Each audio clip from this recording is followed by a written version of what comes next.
Glaucoma eye versus normal eye. What's really different? If you've ever wondered what a glaucoma eye looks like compared to a normal eye, you're not alone. A lot of people ask this after hearing the word glaucoma and realizing it often develops quietly. Here's the surprising part. In many cases, you can't see the difference from the outside at all.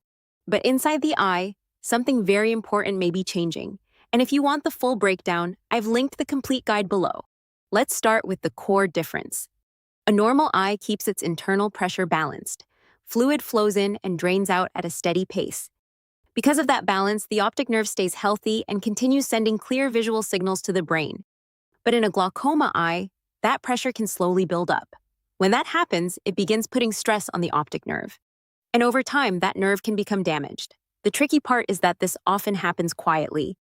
Many people feel nothing in the early stages. You know that moment when your vision feels normal? But something subtle seems off in the corners?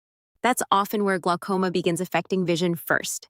Peripheral vision, the edges of what you see, may slowly fade before someone even notices. A lot of people don't realize this until much later. If this sounds familiar, tap like. Now here's another key difference doctors look for. Inside the eye is a structure called the optic disc. In a healthy eye, the center has a small indentation known as a cup. But when glaucoma damages nerve fibers, that cup gradually becomes larger. Doctors call this optic nerve cupping, and it's one of the important clues they watch for during exams. Stick with me. This next part matters. Because glaucoma usually develops without early warning signs, eye exams are often the only way it's detected early. Tests measure eye pressure, scan the optic nerve, and check how wide your visual field is. Here's a question many people ask. What are the early signs of glaucoma? In the beginning, there may not be any symptoms at all.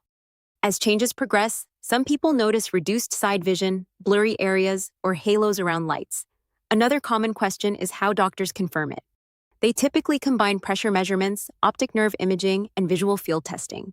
These tools help spot changes long before major vision loss occurs. And that's really the key takeaway. The difference between a glaucoma eye and a normal eye often happens quietly inside the eye, long before anyone sees it coming. If you want the simple visual comparison and the risk factors to watch for, you'll find the full guide waiting for you at eyefatigue.com.